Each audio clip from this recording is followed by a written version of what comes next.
And it is my pleasure to introduce the main speaker for tonight, which is Linda.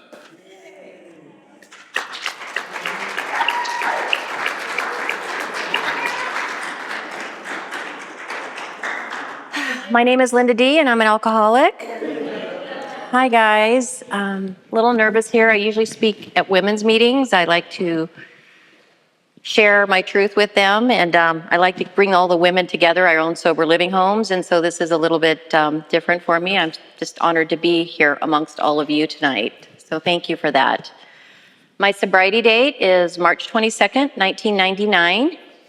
That was, I'm coming up on 27 years, and I mean, who would have thought? I mean, not a girl like me. You know, girls like me don't get the life I have today without Alcoholics Anonymous.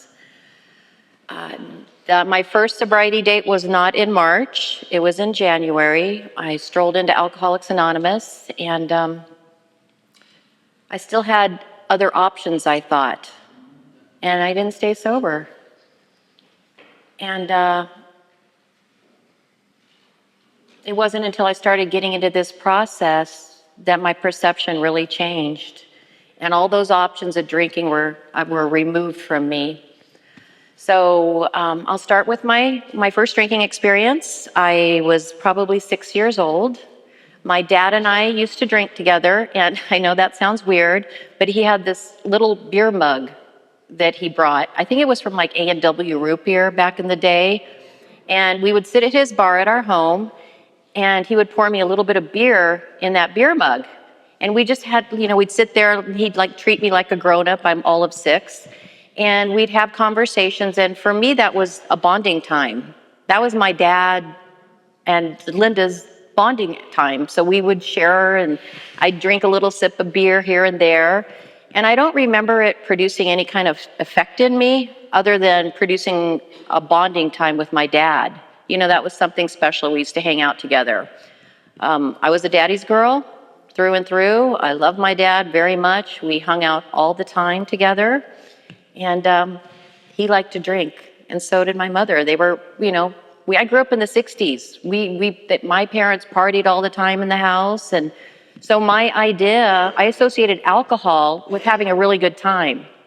I didn't see the dark side of it when I was growing up. It was all fun and pool parties and all that kind of stuff, and camaraderie and friends coming over and kids running around. And it was quite a charmed life for a while. My dad had a construction company, and it started going under, and he got an offer to move to Hawaii with a friend of ours and their family and to get a job over there. So my family was uprooted when I was in 4th grade, and we left and moved to Hawaii. And that all sounds great and everything. You know, we pulled in, and the smell of plumerias and gardenias everywhere, and the salt air and the beautiful sunsets. And that was magical until it wasn't. Things didn't work out so well for my family over there. We had a hard time adjusting. For me, I was a minority there, and I got bullied a lot. The Hawaiian boys loved me. The Hawaiian girls, not so much. And it was a little rough. You know, I had not had that exposure growing up. I didn't know what it was like to be bullied or a minority or anything like that. So I have great empathy for people that are in that position. It's scarring, you know.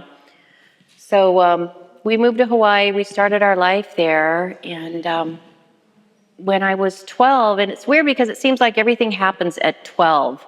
I know so many people that the shift happened in their life at 12 years old. And that's when my parents got divorced.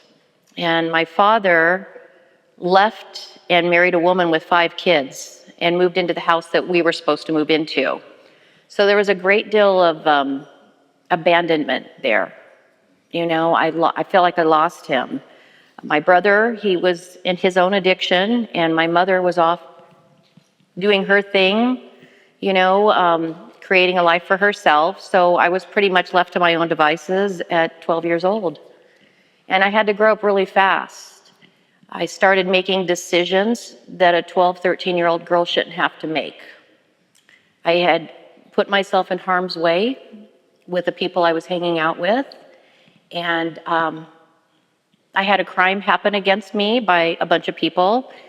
And the first time I drank, I had a blackout in tequila. And a lot of sex abuse happened. And I think I let that define me for so many years. I felt unworthy, unlovable, abandoned, and I didn't care so much anymore. I just kind of shut down and put some walls up. It was such a harmful, toxic time. I started lashing out and rebelling, and finally my mom sent me away. And she was like, okay, we're done, go back to California, and sent me to a family there where the father and the mother were both alcoholic. There was 4 of us teenagers, we were all pre-alcoholic, and it was insanity. It was such a toxic environment, but it was a family. So I thrived there. I was so happy to be part of a family unit because my own family unit had been fractured. And I switched around high schools. I moved around a lot. I couldn't make it in California. I was getting arrested. I got arrested one time, and in high school, I was ditching school. I was having reckless behavior, and I went back to Hawaii, finished out a Catholic school. My mom put me in Catholic school. She thought that would cure me, and it didn't. I got in trouble there all the time. No wearing a bra, my skirt's too short, smoking in the library, because I didn't care. Even at that age, I didn't care anymore. And I packed up again, and at 18, I moved to California, and I'm gonna make a new start, because that was what happened with me. I'd always pack up and move, because you know what, your life over here looks so much better than my life. And when I go over there, it's not any better. So then I go to the next place and the next place. And I came back to California when I was 18, and I lived in California for 16 years, and I moved 26 times. I thought I was like really cool and hip, like this, cool hippie chick, and I could, pack everything I owned into my little 2-seater car, and I thought that was freedom to me. But what I was doing is I was just running. I was running from myself, and I didn't know what that looked like. I was making really bad decisions from a really early age. And so I had this bright idea. My mom had met a friend in Hawaii, and her mother lived in Hollywood. So I thought, well, I know what I'm going to do next. I'm going to move to Hollywood, and I'm going to marry a rock and roll star. And I'm going to be one of those girls that's rolling around on the hood of a car on an MTV video. That's going to be me, and that was my goal in life.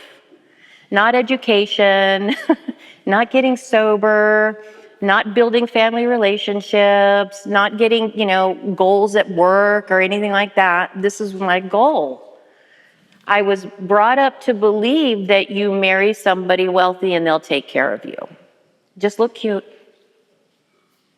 Use my sex powers, because we all have them. And that's what I thought I needed to do. And what happened was I was living in Hollywood in the 80s, and everything that you could imagine happened in the 80s happened. And it was a really toxic environment for me.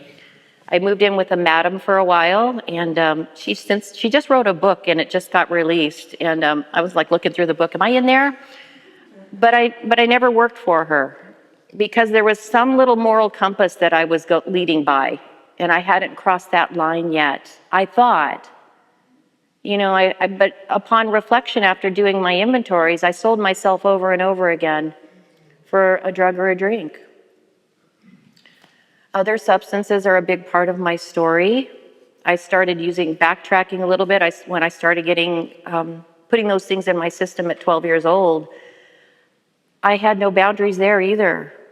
I was doing things that I shouldn't be doing at all at 12 years old, and putting things in my body just to escape that pain of what happened to me. I didn't have any coping mechanisms. I didn't have any mentorship. I didn't tell anybody what happened. And I let that drive me for a lot of years and define me of unworthy of anybody. So I'm back in Hollywood and I'm living this lifestyle I thought would fix me. You know, I got to go to a lot of fun things and hang out with famous people and all that kind of stuff, and I thought I'd finally arrived, but I never fit in. I was trying to mold myself into a room to look like whatever you looked like because I thought that would fix my insides, and it didn't. So I moved, and I moved, and I moved, and I kept chasing that dream that someday I'm going to be normal, that someday I'm not going to have Linda on Linda. I'm not going to have that monkey on my back, that alcoholism. And so I was there for a while, and I got heavily involved in other substances that changed the way we feel. And I started running those things out of East LA. And it was so crazy because nothing scared me. You know, I was driving around with a gun and other things in my car that I could have gone to jail for a long time. Didn't bother me. I was so fearless back then. And I don't know if it's because I was hopeless at the same time. You know, I was destined to just be whatever that looked like. And I was okay with that.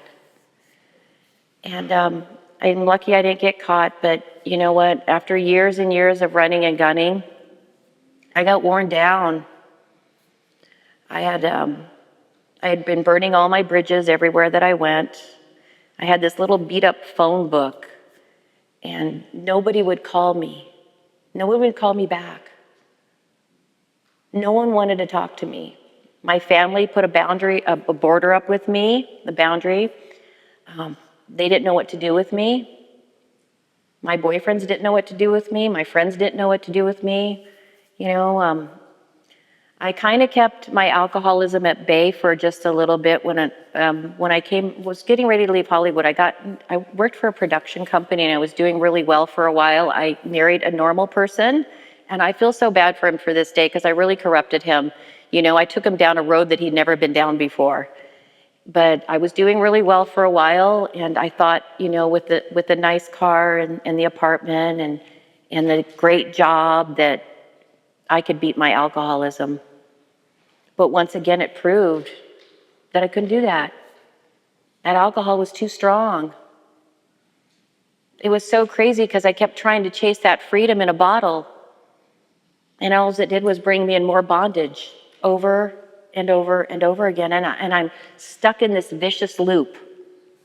I move, I go back into that loop. I meet the same kind of people wherever I went. It's like I had this bullseye on my forehead. If you're an alcoholic and drug addict, I'm your gal. I want you. You're my new best friend. And that's what it became, you know, a series of unfortunate events. Or you can call them growth opportunities. You know, I've heard that before, and I'm like, really? That was a lot for a growth opportunity. You know, I didn't know how sad that little girl was that I was inside. You know, she was kind of broken. And when I got to Alcoholics Anonymous, I was able to do a lot of shadow work on that little girl. And it wasn't her fault. She worked with what she had. She didn't have a lot of life skills. She didn't have coping mechanisms. She didn't have mentorship. So yeah, that little girl made a lot of bad decisions, just in survival mode, as we do, right? And we don't think we're worthy of anything better than that. So I'm living in Hollywood and I'm burning my life to the ground. I had everything that I worked so hard for. You know, the house, the car, the place to live, the car, the jobs. You know, I was on my way to becoming a television commercial producer, and I was working my way up the ladder, and I had another idea, and that was to leave my husband because there was that man over there that had something better to offer in a baggie. And I left my marriage for that. And my life started spiraling out of control at a speed that it had never been before. I couldn't breathe. I couldn't surface.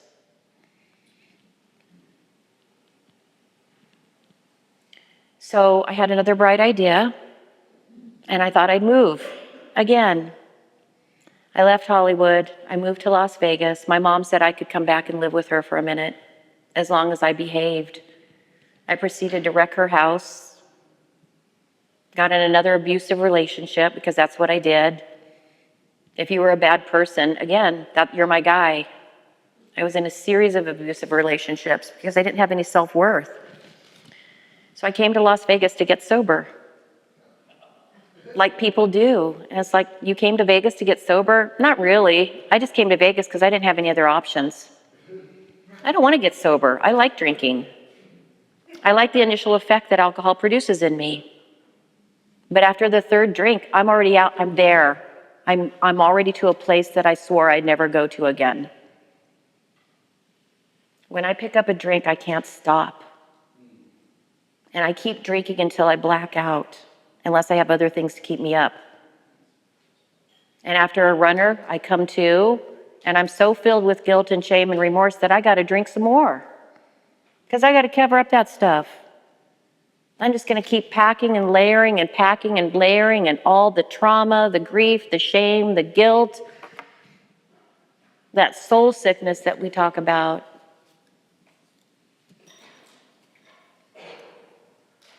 If you were me, you'd have to drink too. And you've probably all been there. That's why you're here, right? We all have a lot of the same stories. That hopelessness, that darkness, that's darker than anything you've ever been through in your life.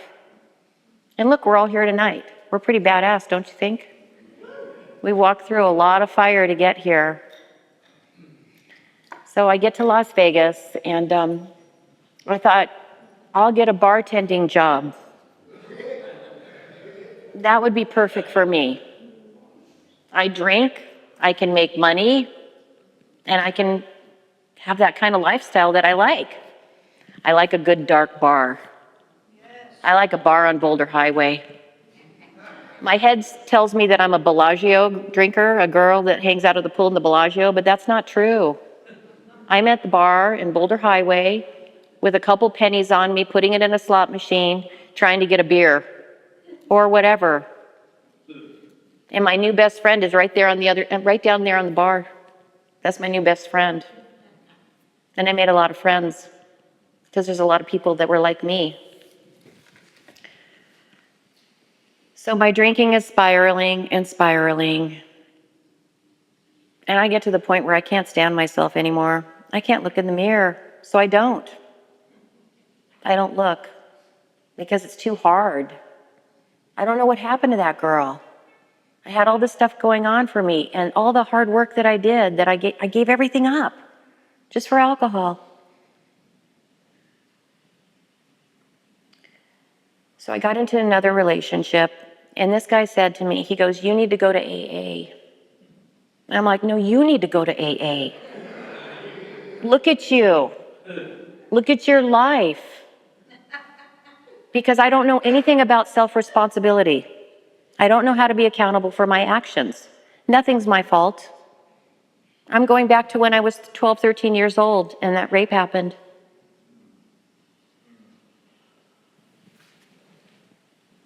You would drink too, right? So this guy tells me I need to go to AA. So I ended up showing up at the old Alano Club. I don't know if some of you are familiar with that. Yeah, Alano Club. It's a parking lot now. I was so sad to see that happen. I'm like, that's where I got sober. I got a sponsor. Her name was Dorn. She owned the Alano Club. She put me behind the counter talking to alcoholics all day. And I thought, oh my God, my life is over. This isn't what I want. Somebody shoot me.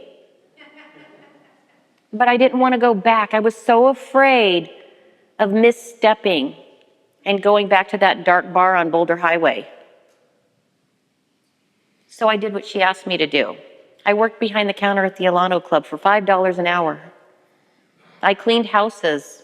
I still did bartending until I had to give that up because I got too close to a drink. I was working a party one time, my last bartending gig at a big private estate, and I set up the bar, and I'm like, yes, I'm going to make all kinds of money tonight. Yay, this is great. And all of a sudden, that Heineken that I just passed to somebody with all the little ice crystals hanging on the side of it almost reached my mouth. So I talked to my bar back, and I said, can you take over the bar? I'm going to go run the snow cone machine the rest of the night. And that's what I did. I made snow cones. And at the end of that party, I walked out, and I never went back. I got so scared.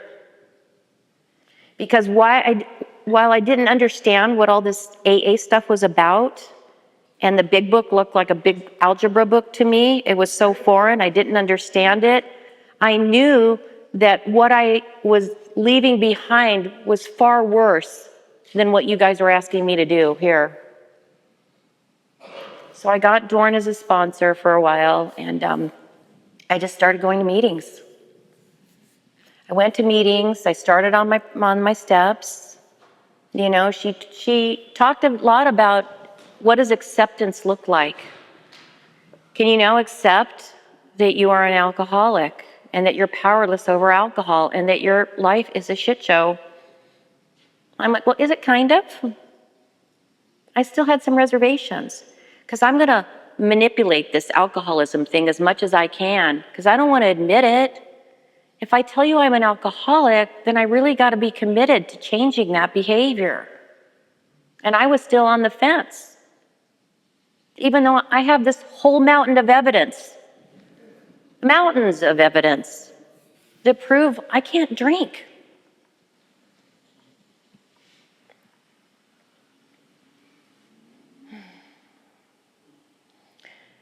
So I got invested in my recovery program. And I started investing in myself for the first time ever. And I got connected to community, and I still know a lot of people from the old Alana Club back then. So I'm sitting there working the counter one day, and there's this guy sitting in the club, reading his big book, not giving me any attention at all. And I'm like, God, I'm 3 months sober. Don't you want some of this? And I think he said, I don't know what you said, Mike. I said, I'm good. You're a little crazy. You're a little crazy over there. I had my shorts on that had a zipper that long, you know, and a little top and everything, and I was told I can't come into the club looking like that. Because I don't know how else to behave to get what I need or get what I want. So I met my husband, Mike, and he had to ask his sponsor if he could take me out for a cup of coffee. I'm like, what? What do you mean you got to ask your sponsor? Good old Louie. You guys know him. And he didn't want to misstep either. And I followed his lead for a lot of years. You know what? Let's do this deal. Let's invest ourselves in Alcoholics Anonymous. Let's work with a sponsor. Let's change our perception. Do the heavy lifting, the unpacking. Find a different way of living. So we did it together. Like any newcomer, at 3 months sober, we hooked up. You had 6 months sober? A year. And I promptly got pregnant at 6 months sober. And I never thought I could have children, but apparently I could. And if you want to see what your recovery looks like, get involved in somebody early on in your recovery. I brought a lot of baggage with me that he didn't deserve. He goes, why do you hate men so much? Well, I got a whole list. I got a whole list of reasons. Well, that's something I've had to work on throughout the years, you know? And that's why it's always suggested, stay out of a relationship for a while. Start learning some stuff about yourself. I tell my girls, you know, I'm not telling you whether you should get in a relationship or not, because I'm not the greatest example of transferring that information, even though we've been together for 26 years. Get to know yourself first. Find out what you like. Find out who you are. Make some friends, some women friends. I tell this to my girls. Get involved in community and service and spend that time cultivating those outside relationships before you jump into something. Because it's not fair for either one of you. If you haven't uncovered that stuff, you just bring it with you, one relationship to the next relationship. So we've had to do a lot of heavy lifting in our relationship over the years, but it's been really cool. We, at 3 years sober, I got an opportunity to open up a sober living home. And I thought, what? Open up a house for women? I'm going to be around women all the time? I don't know if I like that idea, because I can manipulate men, but I don't know about women. So with the help of my parents and Mike, we opened up our first sober living home in 2002. And it's been one of the greatest experiences ever. You know, I really got to look at myself through the eyes of the newcomers. You know, and being able to be in a position to effectively help somebody change their lives, there's no greater joy than that. Whether it's working with the women in my sober living home or sponsoring or mentoring, there's no greater joy than watching somebody get the life that they deserve and giving them love. Because when I got here, I was unlovable. I could not receive love, nor could I give it. And Alcoholics Anonymous opened my heart to new possibilities and friendships and service, community, all those amazing things. It's so funny. I was talking to a friend of mine the other day, and we were trying to get together for lunch. And she's looking at her calendar, and I'm looking at mine, and I'm like, oh my God, well, I think I have some time in 3 weeks. She goes, well, I have this. We've got ceremonies and meetings and sponsorship and all this kind of stuff. And I'm like, can you hear what we're talking about? This is awesome. We are living the life that we wanted all those years ago when we were sitting in that dark room of despair and hopelessness. We have a life today. That's because of Alcoholics Anonymous. A life beyond our wildest dreams. Now I know what that means. I didn't know what that meant before, because my values and my thinking were so different back in the day. My values back when I first got sober were just to get a place to live, find a man, which I did. You know, today my values are family, relationship, healthy relationships with people. I get to work on myself daily. We talk about, you know, connecting with a higher power. And for a long time I struggled with that also.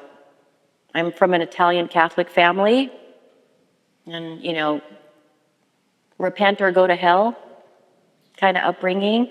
So I struggled with the whole God idea. And it was told to me, I don't have to figure out my God right now. I'm like, thank God. You know, because I don't know what that looks like. Because I've already sinned my whole life. There's like no chance for me. So my sponsor said, just put that to the side for right now. Know that you and me in this room is a power greater than you. Go with that for a while. And I did. I got into my steps, started breaking down all of the good stuff and all of the bad stuff. There's a lot there. But I came through that seeing that I have great perseverance. You know, through all of those hardships, I survived it, just like we all did here, we have tonight, you know. I got an opportunity to work on those blaring character defects. I was actually told not too long ago that joy killer is a character defect. And I do that with Mike sometimes. He's so happy when I come home, and then I'm like, oh my God, the woes of the world, here it is. Blech. And I was told, you know, you're joy killing. I'm like, I am? That's a thing? So we get to learn that we grow up around here. We get to learn to think better, to change our values, and to show up a little bit better than we did yesterday. It's not easy doing this work sometimes. I do a daily inventory. I do a daily gratitude list with my girls. The prayer and meditation, not every day. I try. But I know when I get connected to my God, my source, my day doesn't seem so daunting. When I work with another alcoholic, my heart is filled with gratitude. When I can show up for my family, that's when I'm the most happiest. Because remember, my family didn't want to have anything to do with me. So I get through that fourth and fifth step with a sponsor and tell her my most blaring, awful things. And she's like, yeah, okay, no big deal. Let's keep moving on. We write out our list. And I get to the amends process. And I remember one of the most powerful amends I made was, to my grandmother. She died at 100 years old in 6 months. I told her, you're one of the reasons I got sober, because the women in our family live forever.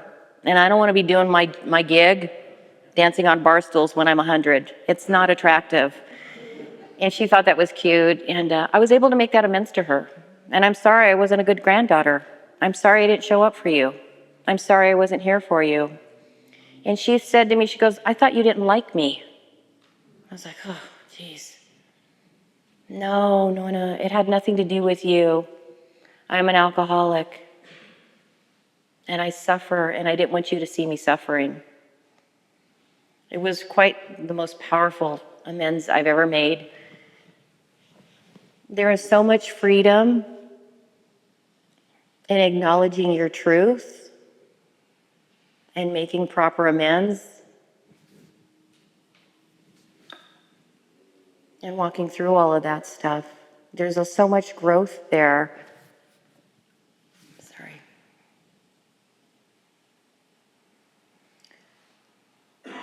I do a lot of 12-step work, and that's like the foundation of my recovery program. I do a lot of volunteer work.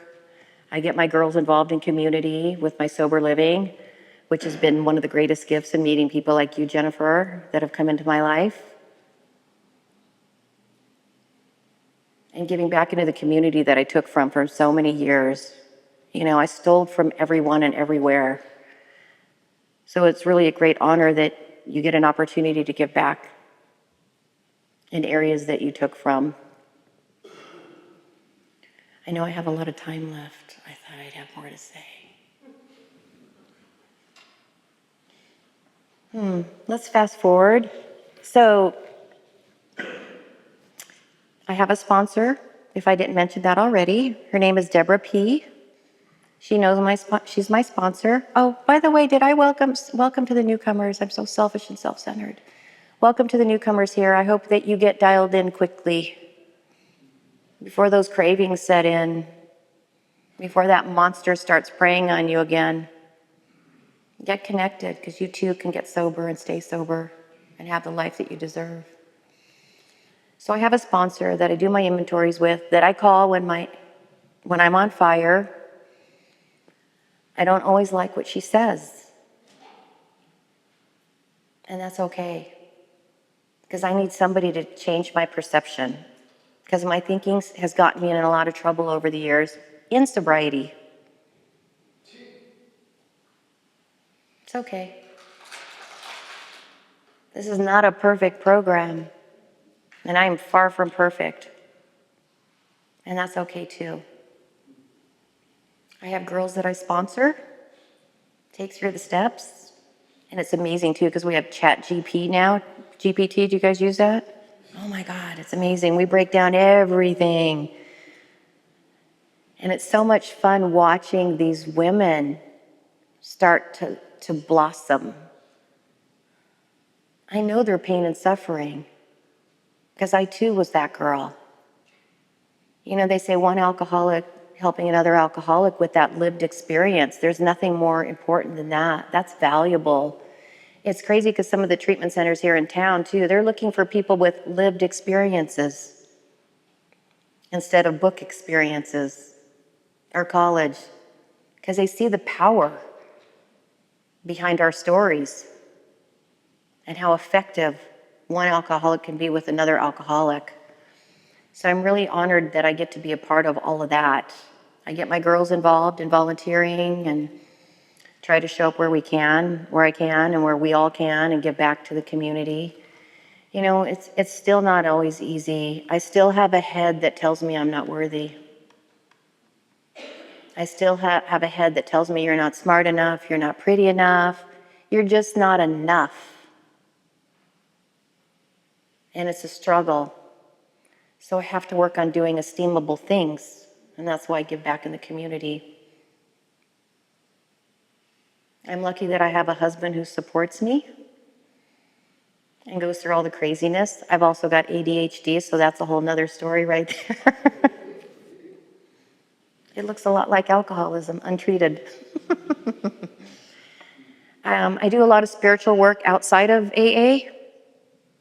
I love doing Reiki and Kundalini and meditations and breath work and all that kind of stuff. It was through that work that I was able to make my amends to that little girl, the one that I talked about earlier, the young version of Linda. And I was able to forgive her for all the choices that she made. And I think it's really important. AA is my bedrock. It's where I've learned to grow from. But I like to do other things too. I love being a part of other communities. I've studied other religions and gone to other churches, but I always come back to AA. It's always here for all of us. This program is such a gift. When I first got here, I thought all this stuff was a burden. I don't want to do what you're doing over here. And my sponsor said to me, I said to her, you know, you walk with such grace. You help others. You're such a beautiful woman. You seem so confident. And she said, well, if you want what I have, you need to do what I do. And I thought, that's a big ask. You like sponsor a ton of girls, you go to a ton of meetings, and you're always being of service. I'm a little selfish and self-centered for that. And when I got here, I wasn't getting the program, I wasn't getting the recovery that I wanted. I wasn't getting that happy, joy, and free that you were walking around with. So I had to change things up. And I really had to get more invested in Linda and this 12-step process.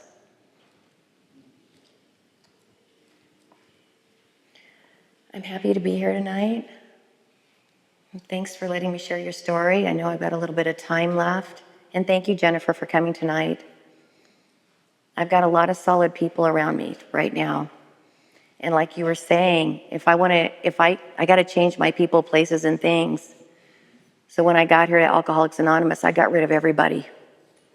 I still have that phone book, just as a reminder of what my life looked like back then. But today, I don't want to be around people that have toxic behavior, because you never know. You know, coming up on 27 years sober, I don't have a guarantee that I'll stay sober tomorrow. I think I will, though. I have a lot of guidance and direction today. So that's all I have. Thank you.